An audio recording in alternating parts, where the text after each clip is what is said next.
with me. Let me get case investigator, Alvis, on the case. Some haunted activity for my client and my website and my blog and social media too.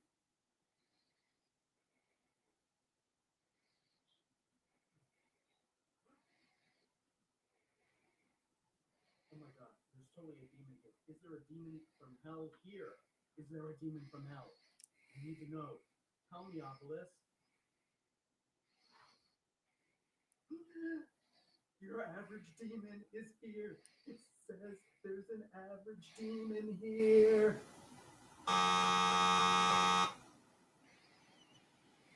Is there a demon from hell here? What is your name, demon? Troy! It said Troy! Oh my god, the demon from hell is Troy!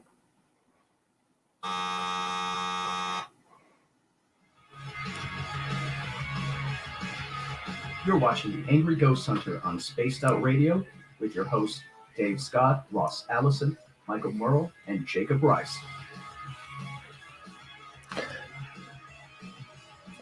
Hello, everyone, and welcome to another edition of The Angry Ghost Hunter here on Spaced Out Radio as we continue on with another paranormal series that we will do at the final Wednesday of every month. And, of course, we are joined by Ross Allison, Jacob Rice. We got MERLE.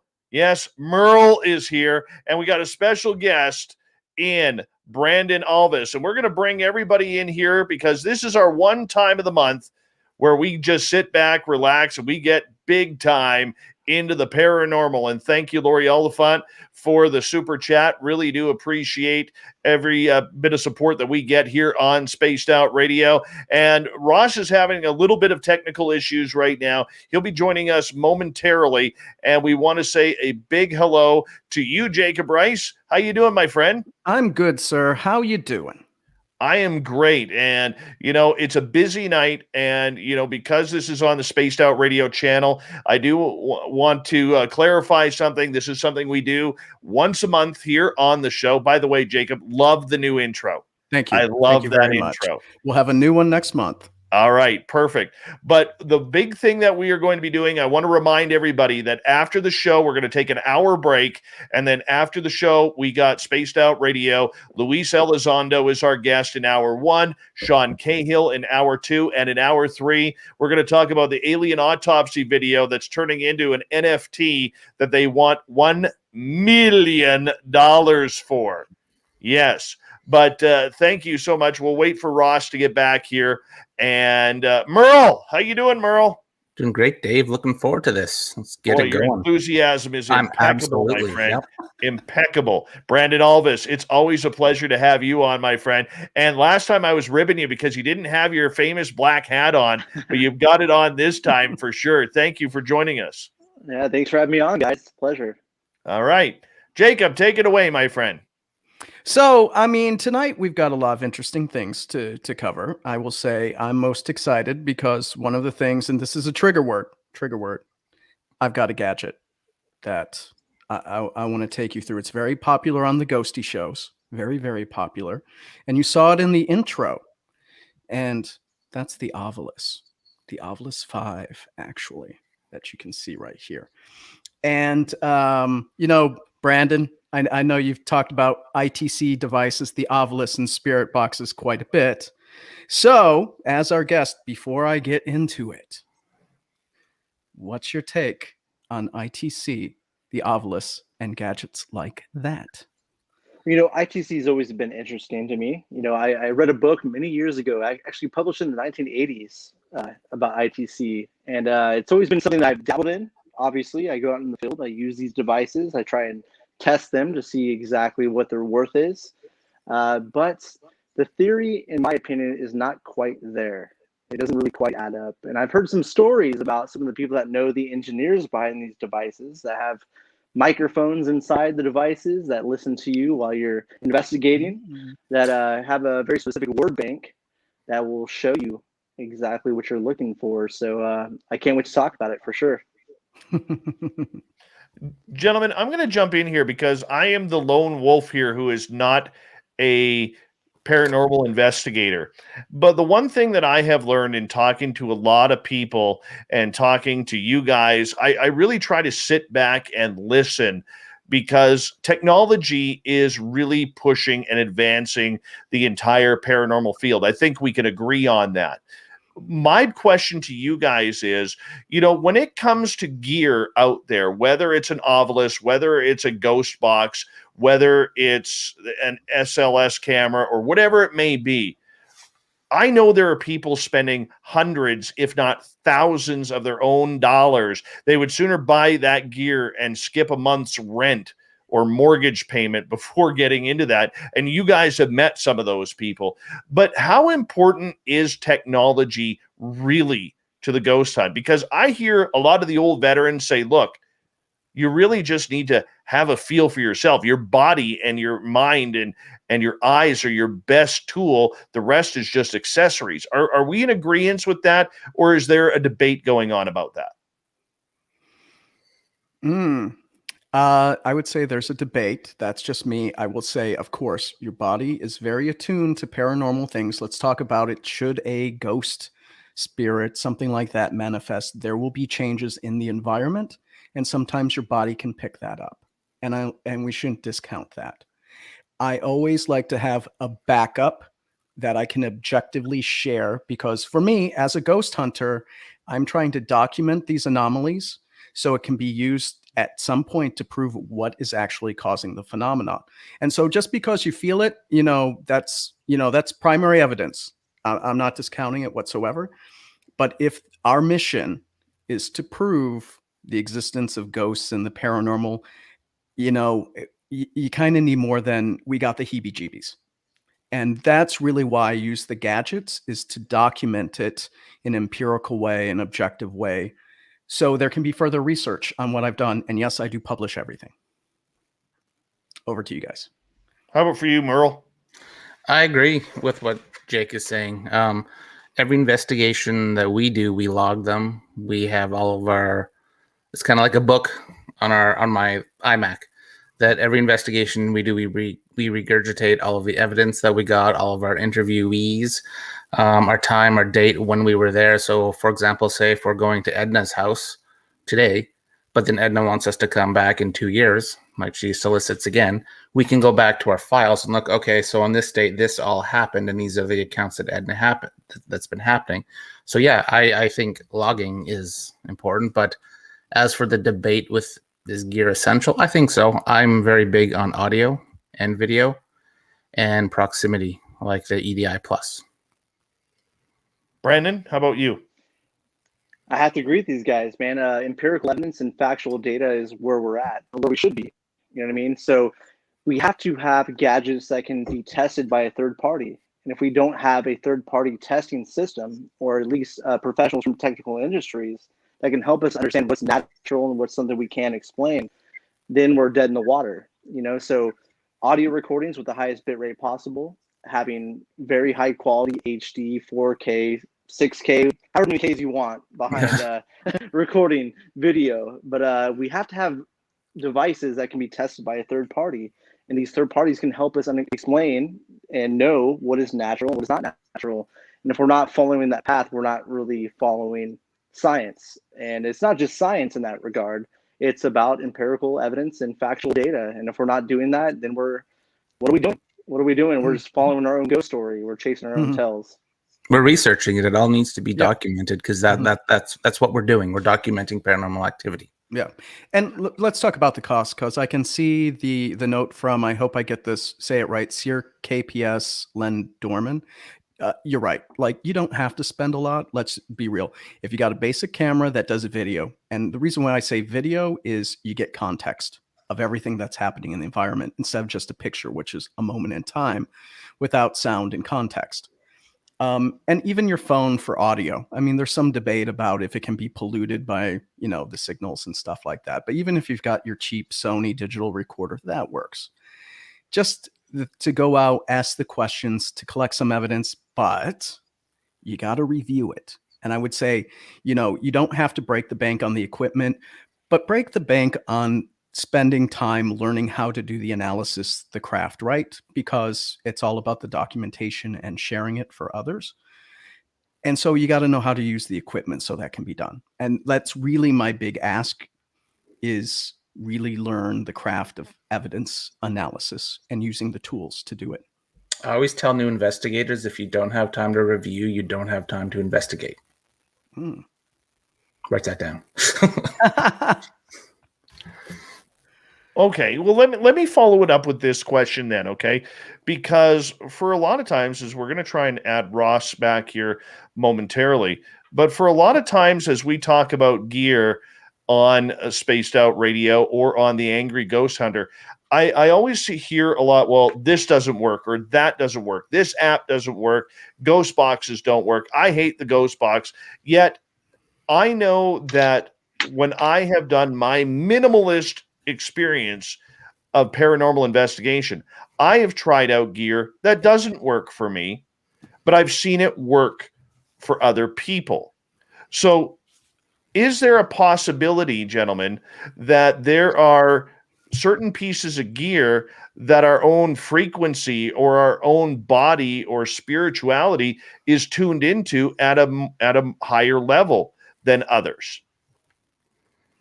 Now, I realize that's not very scientific. It's more woo, but I'll give you an example. Bill Hauser, who's a friend of ours, and he's been on the show. I had him at a crash site up here called Flight 21. We were in an area, and MERLE has been there, so he can attest. There are no radio signals there. There's no barely any cell phone signal there. And when Bill was doing the ghost hunting or the ghost box at the plane crash site where 52 people died back in 1965, there was a voice that came across with a lady's name who was on that flight. We were able to confirm that. Now, I know that many of you aren't fans of the ghost box, and at times I still am pretty critical about it as well. But can gear work for certain people and not others? Well, I have to say that one of the things that people don't seem to realize is things when it comes to like dowsing rods, pendulums, and Ouija boards. I tend to believe that it's not really communication with the other side. I believe it's using your own psychic ability. I think it triggers that psychic element in all of us. And so that's why I think some cases when people use those devices, they may get the correct answer that they might not have known. So I think in some situations like that, that's very possible. The problem with the technology, especially when they're trying to focus it on ghost hunting, it's so easy to be manipulated. You know, as we've talked about before, you've got situations where now, even with ghost boxes, this applies to ghost boxes, that they can have pre-recorded audio in those devices. They're now using, smart software. So you have situations where you can easily ask your computer a question, your computer answer you. Well, now you'll think that it's the ghost answering you. So you've got a lot of that. But then also, too, when people do get some sort of response, the psychological aspect of it is that we always try to make an answer out of everything that we receive. Now, I wasn't there when you received a name. I'm not sure exactly how it came through. Is it, sounds like it just was like you're talking, Ross. So was it a first and last name, or was Yes. it just a first name? Okay. First and last name. Now, I will point out that the origins of the spirit box does come from the phenomena that they did believe that spirits could talk through radio. And it's called RVP. I know a lot of people want to call it EVP. No, RVP, radio voice phenomena.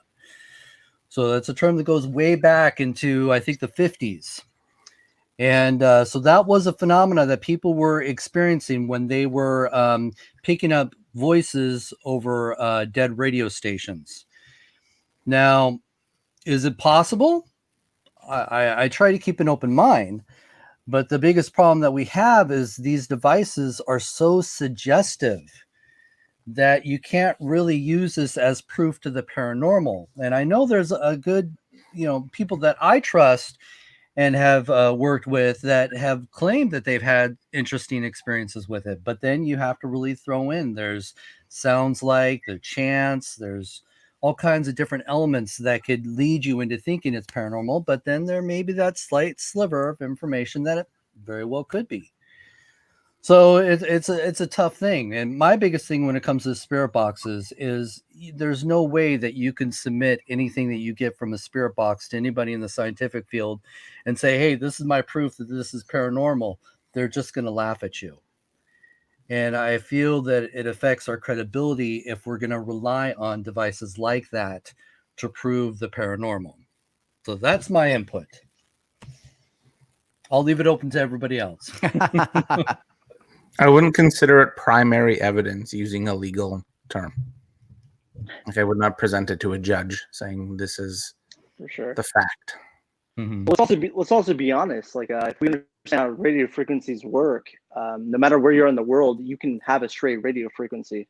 Doesn't matter. You could be in the middle of the ocean. If we understand how it works, bounce up the atmosphere and all that. Mhm. You could be anywhere in the world and have a dead radio station, but receive a signal of some kind. You know how many ham radios are out there? I mean, like, let's just be honest. Oh, yeah. You know what I mean? Like, we can easily be anywhere and have that device running and have that suggestive idea of what we're looking for and wanting to believe, and receive a fragment of a signal. And we can say, hey, look, it was this person that was on this flight that passed away in the 60s. So it can happen. So it's not out of the realm of possibility that we can have a stray radio frequency that's bouncing all around. It just so how happens to show up at that same time that we're investigating. Maybe it's coincidence, maybe it's not. I don't know, but it can show up, definitely. My frustration, though, is I see teams just run out there with a ghost box, and that's all they do during the investigation. And whatever they pick up off the ghost box, mystery solved. You know, it's done. Case solved. We're done. We're packing up and we're going home. Yeah. So, Because it's right now evidence. I find a lot of teams and a lot of people, they need their evidence and their demons right now. They don't want to sit there for 2, 3, 4 hours in a dark room in a historic building with rats and bats everywhere talking to the air, because that takes a long time. It's got to be 42 minutes or less, dude. Come on. True, get it in there. 42 minutes or less. Yeah. Oh my gosh, that is brilliant. There's no editing.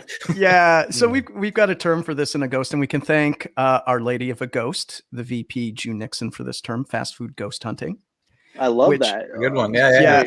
And you know, there's certain gadgets that will start giving you evidence in minutes, including this guy. So, you know, if you, I mean, we all know charlatans in the space and stuff like that. That's a separate conversation. But if you need some activity, whip out the spirit box, the Alvis. Yeah, Well, you know, with the SLS, I won't give it as much crap as I normally would. It's because you can use it correctly. I work for the company that makes it, so I talked to the product managers for it, and you know, they gave me some really good guidelines to make sure you get good mapping. So, but Ross, well, I was going to say, since we're on the topic, you were going to talk about the Alvis, and I know that's, I see people, you know, spending good money. That's like, you know, $300-400 on one of those devices. Actually, if you want to import that bad boy into Canada, that's going to be over $700. Hot damn. Jeez. Yeah. We need to get in that racket. Yeah. But a box in Port Robert. Send it there. Exactly. yeah, but one thing I do want to say is, Dave, to finish off your topic around certain people attuned to devices and getting good evidence, my personal experience, for me, I usually, and Ross has seen this, have me set up trigger objects and stuff, and my cameras, I'm going to get something. And especially if I throw in some white noise, I don't know what it is. Maybe it's like that movie, you know, through telephone lines with the ghost coming through and killing everyone from the early oddies. You know, I tend to get some good activity out of that. I'm just saying. Well, let's move on here, gentlemen, as we want to continue on with the Angry Ghost Hunter here on Spaced Out Radio's YouTube channel. And, you know, there's a lot of big talk as we continue on about equipment and equipment failure, what works, what doesn't. We've talked about this previous, but I'll bring it up again because we always have new listeners. All right. And that is, if you're starting out as a ghost hunter, what should I be looking to do? What should I be getting for myself? Because I want stuff that's going to work. I may not be able to afford much, but I also don't want to buy the wrong thing, whether it's phone apps, whether it's a K2 meter, whether it's anything. Like, how do I start? Zoom H1 audio recorder. It's cheap, records in wave, so your audio won't be condensed. A nice point and shoot camera, even if IR preferably, like a nice 1080p to 4K. Facebook Marketplace is flooded with them. And for your proximity sensing, I would do the EDI Plus. That's what I would tell people to get. Well, I always tell people, audio and video are going to be your two elements that you're going to want to try and capture evidence with, and never sacrifice quality. So, the best quality that you can get when it comes to an audio recorder and a video recorder, that's your two main tools that you definitely want. Brandon, environmental data is huge. Environmental data is huge. Like what MERLE said, EDI Plus is huge. Visual and audio data is fantastic. It'd be great, especially if you can have that tested by a third party, especially with EVP. Talk about the wave recording, the highest bit rate possible. You bring that into spectrum analysis. You can really have that broken down. Is it stray radio frequencies, cell phone frequencies? You can really see that in a large scale. But I think environmental data is huge. I mean, if you think about what NASA is doing, and you think about black hole theory and going to the whole quantum physics stuff, there's a lot going on out there when it comes to environmental data and understanding what the environment is in a location that you're investigating. I think that's huge. You think about a farmer's almanac, right? Along with that, tide charts, moon phase, pressure, humidity, all these things. We have to take all that into account. And once we start to do that, we can understand what's natural and what's happening naturally in a location versus what's something that's happening we can't quite explain that's correlating with EVP or, say, a visual anomaly. So I think that environmental data is huge. And then for me, if you're starting out, start with your phone, your smartphone. Because, you get audio, you get video. And I would say, though, if you really want to plus up, maybe go a little bit more. They make external mics. Some of my favorites are made by Shure, and that's S-H-U-R-E. I got it right there. And Movo. They have really good external mics and little kits you can put on your phone if you want to plus it up a little bit more, because remember, your phone's not going to do infrared. Some iPad Pros will let you do infrared, but most phones don't unless you've got like an iPhone 12 or something like that. The next thing I would say, if you want to plus it up a little bit more, is see if you can get the FLIR Pro, which attaches, it's like a little camera, attaches into your phone where you jack it in to power it up. And then you can start to see heat signatures and stuff. So that's just another way to plus it up. But, with those settings, you can record a WAV file. The phones now are 1080p, 1920, all the way up there. That's a good basis. But still invest in the software that lets you slice and dice the WAV files and the video files. Okay. And make sure it's in airplane mode if you're using your phone. Yes. Yep. No, it's supposed to be in demon mode. What are you talking about? Demon mode, yes. They come through the waves. G5. Hey, they're that's coming the next through G5. software update. 5G. Sorry. Software 5G. update. I heard that. 5G. Zach Baggins told me it's a new software update. So. Shade. Brandon's angrier than we are. Well, I mean, let's continue on here, gentlemen, as we continue on with the Angry Ghost Hunter here on Spaced Out Radio's YouTube channel. And gentlemen, one of the things that I want to get into is what's in a name. Jake, I'm going to let you explain this one. Okay. So names, it's a label, right? So let's just leave it up for interpretation, okay? Because the way I describe this, I am going to be the first one, and that is a ghost hunter. Now, ghost hunter, if I were going to describe it, it's going to be someone that it's a hobby. You probably do it on the weekend.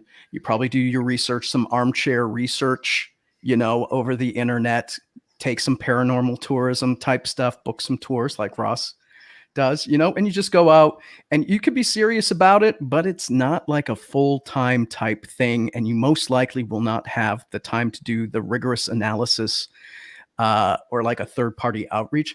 If I'm talking paranormal investigator, I'm talking like the stuff going on out of Duke University. If you remember their parapsychology department and stuff, where they've got electromagnet what's-a-witsits, and they can crunch every single bandwidth of radio frequencies, every single area of the EMF field, it's just to find these crazy anomalies. And Brandon, on the show, I forgot what it was, but you used some kind of high-speed ion something. I just remember, I think it was a hospital or something, down a tunnel, and you picked up something like a shadow figure going across.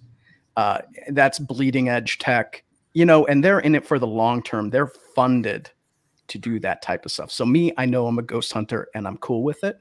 Mind you, I'm not a legend tripper, which is a bit different, which is, I think, what you see on a lot of ghosty shows. And YouTube. Yeah, and YouTube.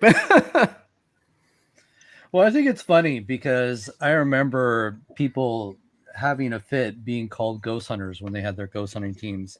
They were paranormal investigators. And it's just like, well, if you're a paranormal investigator, that means you're investigating all aspects of the paranormal.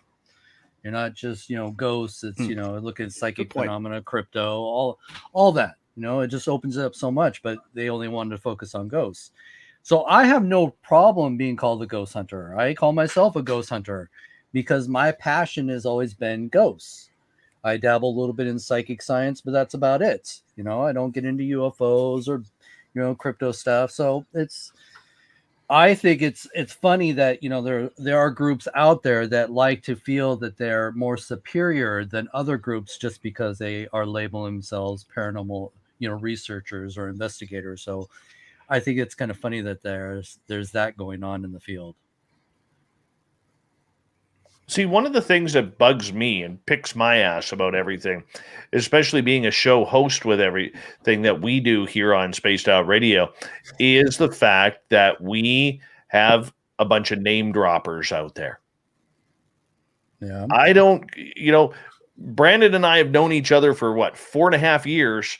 I don't go sitting around, I know Brandon Alvis, or, I have Luis Elizondo's phone number, or David Weatherly's on my speed dial. Yet there are those people out I talked to there. Ross today. What was that, Merle? I was joking. I said I talked to Ross today. Oh yeah, I know Ross Allison's hat size. I mean, it's out there, but I mean, this is a reality of what we are seeing out there is people want to name drop. They want to, I've been in groups where Brandon, I'm going to use you as an example here, where I've seen every post, I see your name dropped on there. Hey, Brandon Alvis, what do you think of this? Hey, my friend Brandon Alvis, tell me, what do you see in this photo? Hey, Brandon Alvis, I'm wearing the same underwear as you are today. I mean, we see it all the time. I mean, when do we stop with the name dropping and the bragging? When we stop with the egos and being competitive with one another. That's basically what it all is. I wish we could all just no, Ross is right. Yeah, we're all working together. We all have a common goal of researching the paranormal. And I think if we all do it together. We want to say but the problem is a lot of the people in the field don't really want to work together. They say we do, but they don't. That's true. I agree. 110%. And this I is met why Ross we years do this ago. show. Yeah. Go ahead. You met I met Ross? Ross years ago at Preston Castle. Yeah. Actually, wow. in person? I think we have photos together. Actually, I think from Preston Castle Paracon. We've done these together, and we have to work together. Ross is 100% right, but a lot of people are not going to do that. It's all about likes and views and all these things, which is unfortunate. But you see a lot of fraudulent activity out there just to get likes and views on Facebook or Twitter, Instagram, things like that. It's not about research to 95% of the people out there, and which is very unfortunate. And now you see with all these new streaming services coming out, you see a lot of competition and trying to one up each other. But in all reality, all these people are really doing the same thing over and over. It's the same thing, different title. It's actually very unfortunate, very sad. Mm-hmm. I use the Anchorman analogy, in the scene in Anchorman where all the different news channels meet in the alley. It's like that for ghost hunters. Exactly. So I will say this might be a little kind of weird, but I go by the philosophy is I don't want to meet my idols, because if I see them do something, that I don't think is copacetic, right? It's going to ruin it for me. So, like Ross, we've done a radio show. We've had guests on. I mean, I rarely engage with our guests, and it's just, I've read their books. I follow them, on their social media and stuff. And I don't want to see them slip up like that, because it's kind of like, you find out Superman's fatal flaw and realize maybe he's not so great, and He's maybe not that's so kind of super. childish kind of way to look at it. But, I've got my favorite ghost hunters. Some of them have shaded me and my blog and, but I don't want to know them on that level, Well, it's sad that it is the way it is. And I think media has helped it to be the way it is, because when I started this, over 20 years ago, we're looking at, there were no ghost hunting shows. Mhm. So we weren't fighting to have our own show. It'd be nice if you were a guest on one of these shows talking about your experiences, but you didn't have your own show. So now that is an option out there, you have all these groups fighting to get there. And so, and then, like Brandon said, it's everybody's doing the same thing over and over and over again. They're all just feeding off of each other.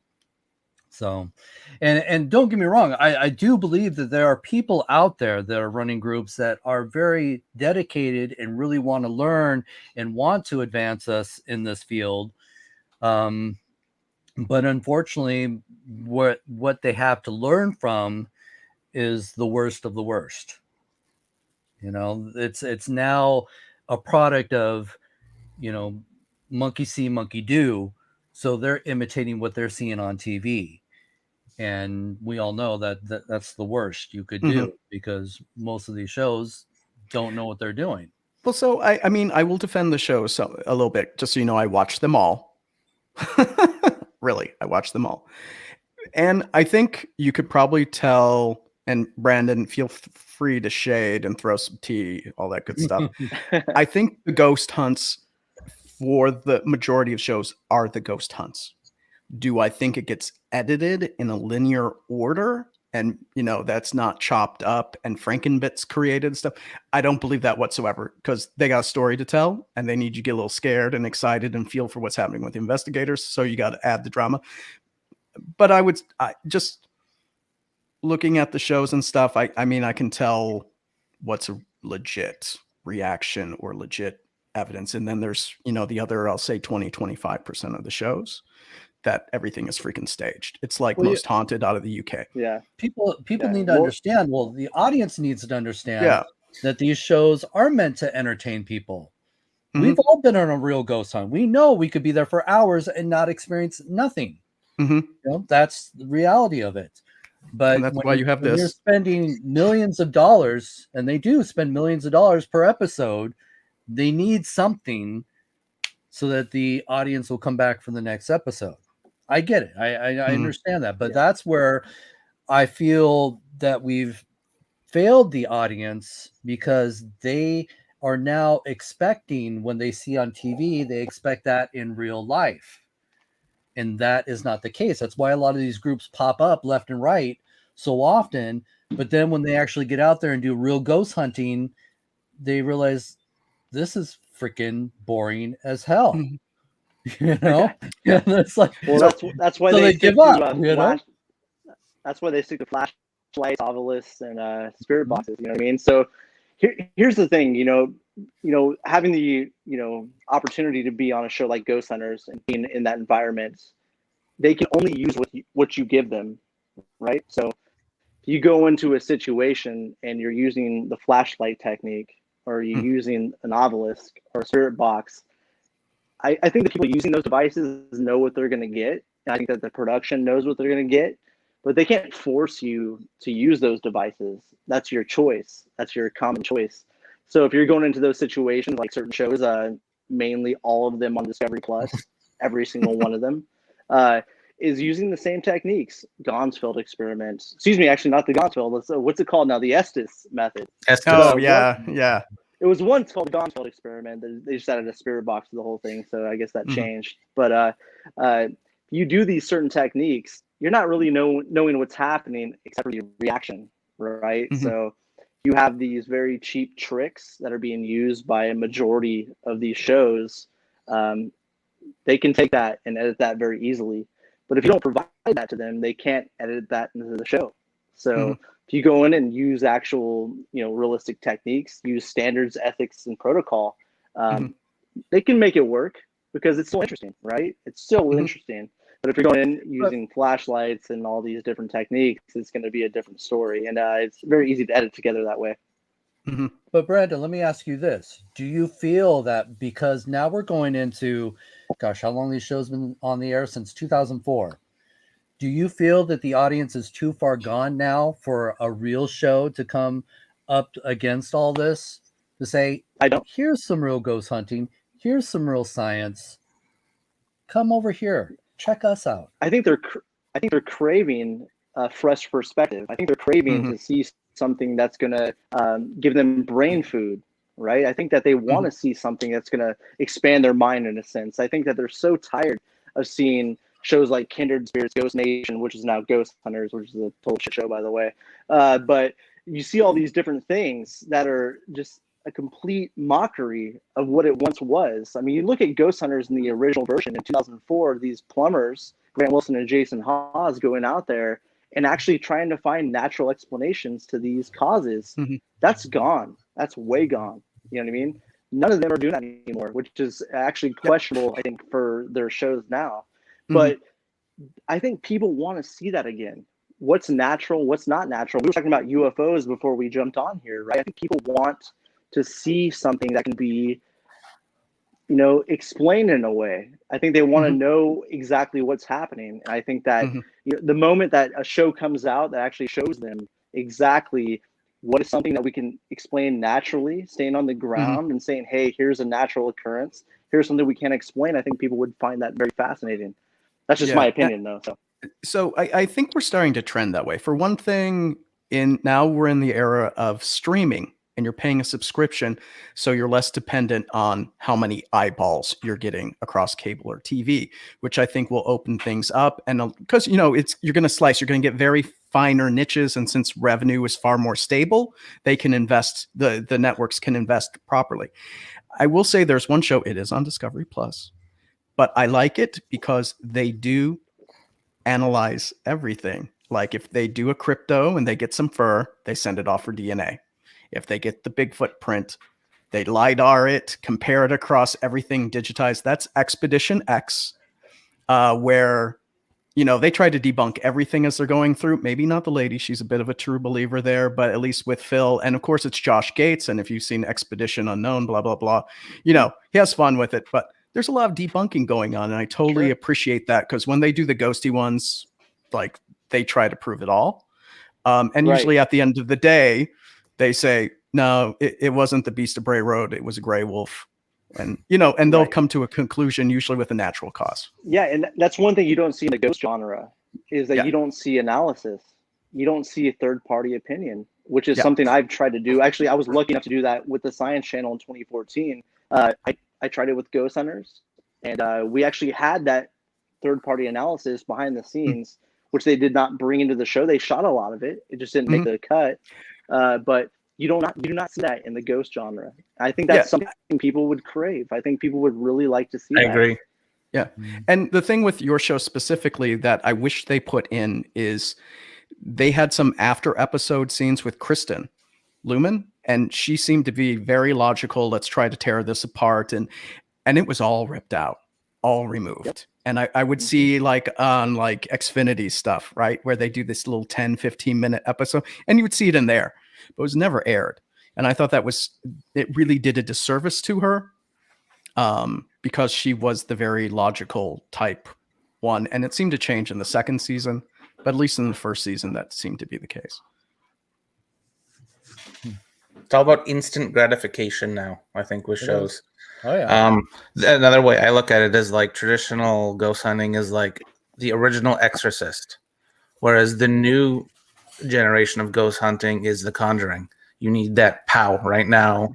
You need this stimulation after stimulation after stimulation, or move on to the next place. There's nothing here, or it's an automatic demon. Oh yeah, don't get me started on that stuff, man. I'll be on here for another 2 hours. So Let's see what Ovi has to say. Is there a demon from hell here? We got thought. It doesn't want to talk to me right now, so okay. It's a little radio shy, huh? It's a little yeah. It's you're putting me on national broadcast across the interwebs. No, that's what it's doing. Well, gentlemen, let's continue on here because, we're going right to the top of the hour here on Spaced Out Radio's The Angry Ghost Hunter, brought to you by Spooked in Seattle. You definitely want to check that out if you're ever in Seattle, Washington. Ross Allison's beautiful, beautiful museum of everything paranormal and supernatural. And I want to get into a real interesting topic with you guys regarding people in this field. How should we be acting when we're on a ghost tour? Because I know some of you, especially Ross, loves wearing team t-shirts and team hoodies and team ball caps and team socks and team runners and team jackets and team trench coats with team one-handed Michael Jackson gloves on. Okay. Tattoos. How should we be, whether we're going into a business or a person's home, how should we be acting and taking care of ourselves, publicly? Who wants to start that one? Why don't you, Ross? Well, we do have team shirts. That's it. Team hoodies, Hats. I've seen a hat floating around. Boxers. I think for a team that does bring some unity, when you have that some pride and unity that goes along with having the shared logo that you flaunt, but you don't need it. I think if anything, the professionalism is the most important. 100%. That's what a lot of these teams I've run into a lot of times. Just being a guest investigator on a lot of these teams, I've experienced a lot of drama in front of the client. People not getting along, people arguing about how things should be set up, stuff like that. I've experienced being a part of other teams, and so that I think is one of the worst things. So professionalism is very important. Making sure you have defined titles on the team, who's in charge of the team, so that everybody has somebody to turn to and somebody who can actually give direction on what you should be doing. Keep the flow going. Let me butt in there. Is there a time and a place for your team gear? Because I know, for instance, I would be a little bit weirded out if I wasn't in this field, if all of a sudden I saw a bunch of ghost people walk or pull into my neighbor's yard and all of a sudden start bringing out all this stuff. I would be a little weirded out if I didn't know about this subject. So is there a time and a place? I have to ask, why is that? When you go to a restaurant, usually a lot of people have uniforms that they wear. It's advertising the company, I guess. Well, I get where you're saying with that, but there's still a lot of people out there who get weirded out by this, Ross. This isn't normal to the mainstream society. Mm-hmm. I don't know. I don't have a problem with it. But I don't know. Who else has something they want to chime in on? I personally fly in Ghost Hunter #1 attire. I usually wear a black hoodie, blue jeans, black shoes. But I approach all investigations as an actual investigation like I would do at work, like a file I would get. I do my research. I talk to the client on the phone before we come, and I give them the "what are you going to expect" spiel. We come up with our gear, all of our boxes and that. So if your neighbor, just let your neighbors know that there's people coming. And I try to be as low profile as possible. But we do also have team But shirts. see, for- I also drive around in a hearse, so that's Because Ross advertisement is right strong. there. jealous. Ross, I wanna- look at me. Look at me. Yeah, Ross is all about, creating that experience. And Jake can validate this. Yeah. Jake has gotten on me quite a few times I because have. I'm not wearing the t-shirt. Exactly. I'm not wearing the Ghost logo. Mhm. And Jake is great. He does flaunt the logos. He wears his logo and a ghost with pride. Mhm. So that's nice. Yeah, But, well, I do it because we're there and we're representing the organization. So it's not really about the brand. Now, like if you're going to be there as a TV crew or someone show, I would want to wear it because this is who we are. Great. I mean, get your PR, all that stuff. But for me, when I come in the gear, it puts me in a more professional mindset. So like even when I was in the Army, when I was out of my BDUs, I was stationed in Hawaii, so I got my board shorts. It's a whole different person acting that way. Put me in the uniform, it's business. It's Yeah, about the business. 100%. And that's why I wear it. It puts me in the right mindset. And then everything else Merle said. Brandon, your thoughts? I don't really think it's about what you wear per se. I think it's about the ethics, standards, and protocols of the organization and how you're conducting your investigations. So if you come at it from a professional manner, like Merle mentioned, like you mentioned earlier, you come in with like a case study, right? Files, and you have a very set ideology as of what you're trying to do. I think that's what matters most. I think it's going to go a long way. Not per se about what the neighbors think, but the client per se. You come in, you understand what's going on, what's the root cause of what they believe to be paranormal phenomena, right? Is it possibly mixed medication? Is it possibly some kind of underlying issue? What's the natural explanation first and foremost? So I really don't think it's about what you're wearing per se. I think it's about the way the organization conducts itself. And I think that when you have a collective of a belief of how it's going to go, I think that that's going to carry into the investigation more so. But I will point out that it is not protocol for the members to wear t-shirts Correct. and hats. That's good. And in most not. cases, we all don't. Usually There'll be like maybe one or two or three Yeah. people that might wear a Ghost logo on something they've ordered, but that's about it. So For team outings and like Paracons and Mhm. and fundraisers, you want your team to wear the shirts or the hats. I have a hat like for my team to identify the investigators that are showing these people around. It's kind of like Mhm. a name tag or a uniform per se. And you need the logo because everyone's coming in black. So we need something to Absolutely. identify our flock. I thought you guys would get more angry over that. Come on, more triggers, Dave. Let's go. Yeah. Okay. I'm fine.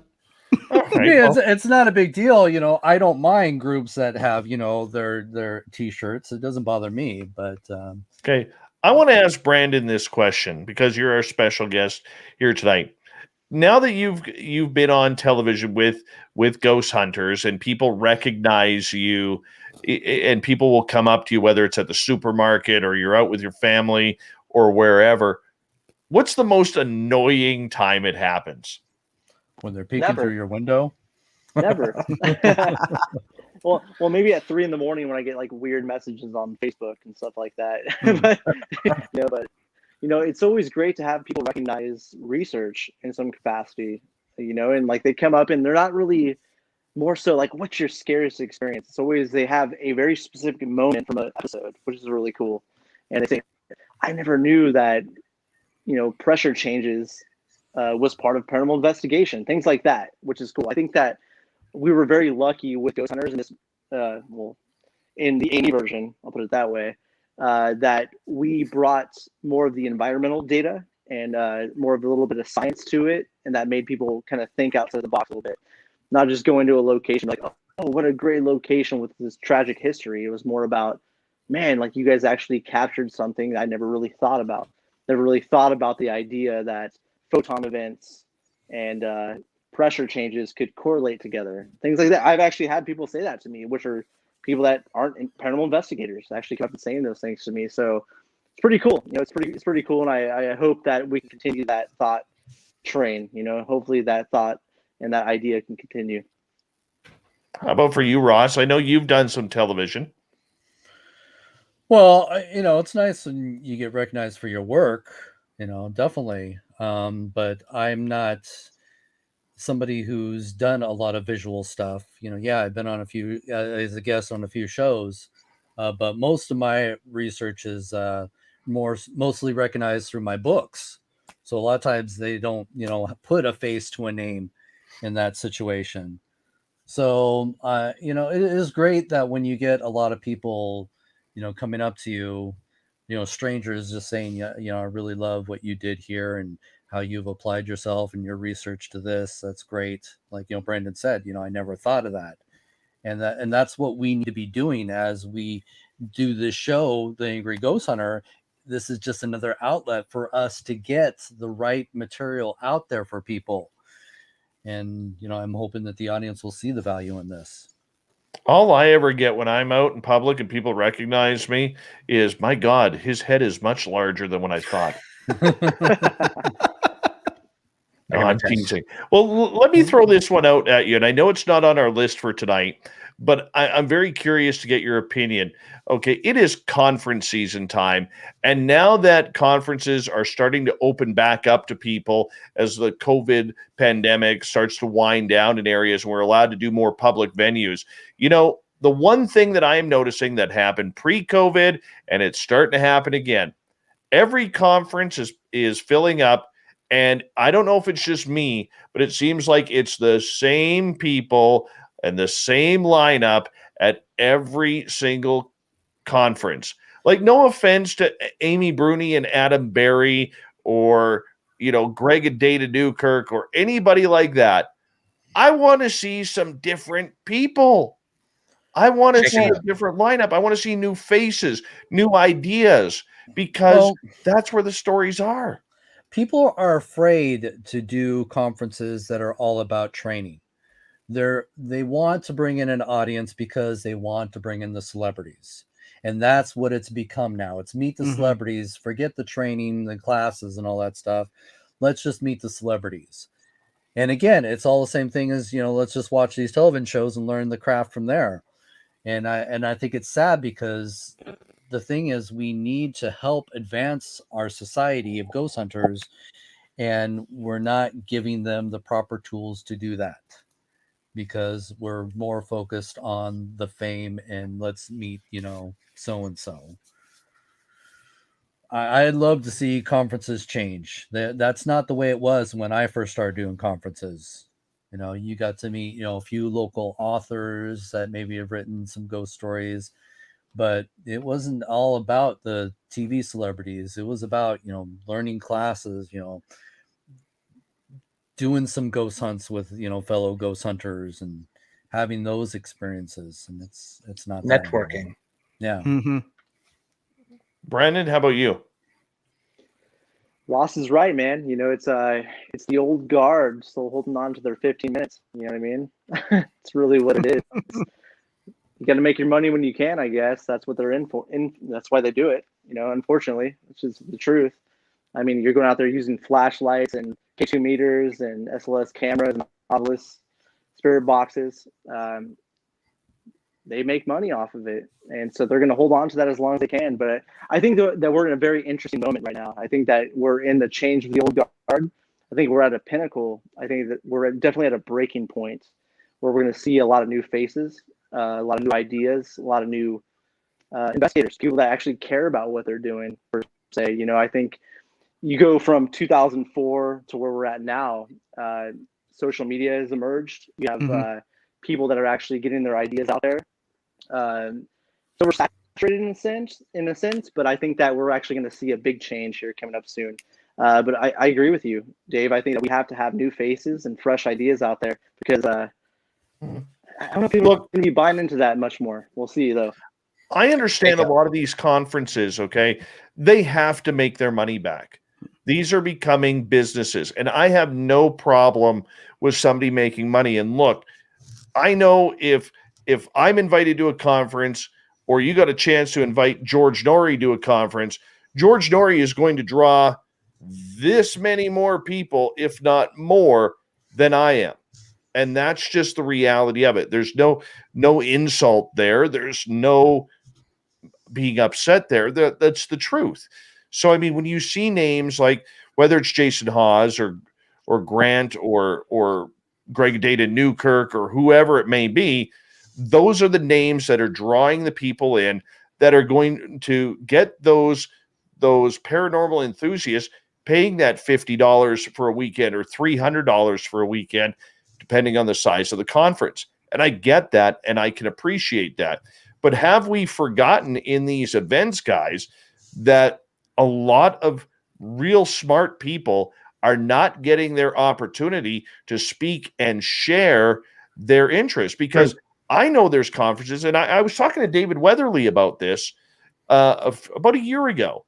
And I was blown away when he was telling me that he still will have conferences out there who ask him to submit a resume to speak. David effing Weatherly. That man should be headlining almost every conference out there, in my opinion. He really should. He's a headliner. And he'll probably smack me for saying that because, he's so not ego driven, but I'll be his ego. And that's just the way I kind of look at it. Am I missing the boat here that we're missing a lot of good information to teach the public?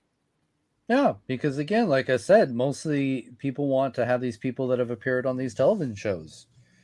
They're not looking at the people that are doing the real research, the real work that may have something to advance us. But, they're not getting the instant attention. gratification again comes into play. They make it easy. They make it fun. You get a result right away. But with the conferences, I would say, if you really want to break through, maybe you just have to bite the bullet, get a table, and tell the conference person, hey, I'll do a class and you can charge what you want. You don't have to pay me for it. If that's what it takes to get you known. That makes me a little nervous, though, because it starts to become a little ego driven, in those regard, in that regard.